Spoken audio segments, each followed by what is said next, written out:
Want to speak real Spanish from your first lesson? Sign up for your free lifetime account at SpanishPod101.com.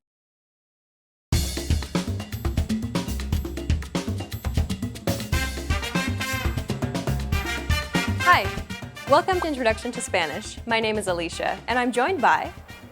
Hi everyone, I'm Leah. In this lesson, you'll learn the basics of Spanish grammar. Word order refers to the order in which words are structured to form a sentence in a given language. Consider the English sentence, I read books. If we break down the English sentence, I read books, we can see that the subject I is presented first, followed by the verb read, and then finally the object, books, is positioned last. The basic word order for English, then, is subject, verb, object, or SVO for short. Now, let's compare that same sentence, I read books, in Spanish. Yo leo libros. If we break down the Spanish sentence, we get the subject, yo, meaning I. Then comes the verb, leo, meaning read. And finally, we have the object, libros, meaning books. The word order for basic Spanish, then, is subject, verb, object, or SVO for short. As you can see, the word order for sentences in Spanish is the same as that of English. This means that you can essentially swap out English words for Spanish words in an English sentence to convert it to Spanish. So imagine you wanted to say, I ate an apple, but in Spanish. Just swap out the words. I in Spanish is yo. Ate in Spanish is comí. An is una, and apple is manzana. Altogether, it's yo comí una manzana. So, I ate an apple in Spanish is... Yo comí una manzana. You can form nearly all basic sentences in Spanish just by following the SVO word order. We just saw how easy it was to form basic sentences in Spanish and how similar it was to forming basic English sentences. Luckily, it's actually even easier to form sentences in Spanish than it is in English. That's because Spanish is much more flexible when it comes to word order compared to English. Let's go back to the two examples we used earlier. More often than not, if we wanted to say, I read books and I ate an apple in Spanish, we would not usually say, Yo leo libros. Yo comí una manzana. But instead we would just say, Leo libros. Comí una manzana. Notice how the subject I is omitted from the sentence. This is how most Spanish sentences are constructed and spoken in real life. When it's clear who or what the subject is, most Spanish speakers would omit the subject altogether. Yo leo libros and yo comí una manzana would only be used if the subject is unclear or if you wanted to place a stronger emphasis on the subject, as if to say, I am the one who reads books, or I was the one who ate the apple. So, most of the time, we can actually express any simple action in Spanish with just two words, the verb and the object in Spanish.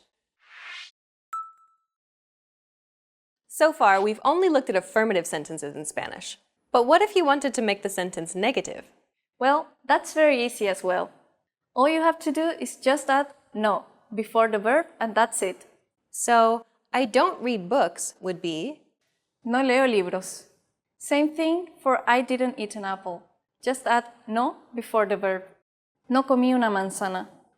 And that's all there is to it. Once again, it's much simpler to form questions in Spanish than it is in English. There's actually a variety of different methods of forming a question in Spanish. Let's go through some of them. Will seem a little strange if we ask our own selves a question in Spanish. So let's introduce a new subject. Let's go with Juan, a very typical Spanish name. So instead of I read books, we now have Juan reads books. Juan lee libros. The simplest way we can turn that statement into a question is by just raising our intonation at the end of the sentence.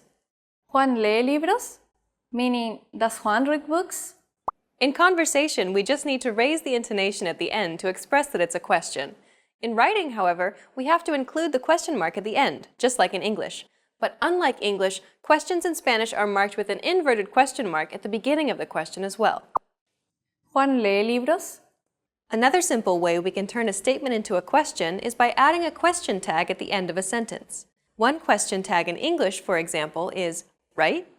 Something something statement, right? It works in exactly the same way in Spanish. Juan lee libros, no? Juan reads books, doesn't he?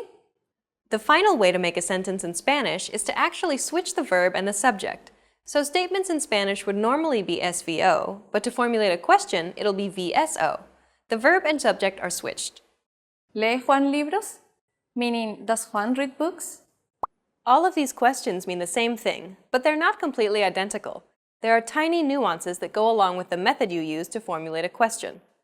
The first and last examples appear to have exactly the same meaning, but Juan lee libros places a greater emphasis on Juan because the subject appears first in the sentence, as opposed to lee Juan libros, where the emphasis is on the verb.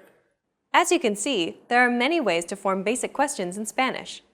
In this lesson, you learned about the word order of Spanish, how to form affirmative and negative sentences, about the omission of the subject, and how to form questions. We've covered only the very basics of Spanish grammar. If you're interested in learning more, check out our Spanish in 3 Minutes video series. In that course, we teach you useful phrases while covering the fundamentals of Spanish grammar, and each lesson is only 3 minutes long. In the next lesson, we'll introduce you to the basics of Spanish writing.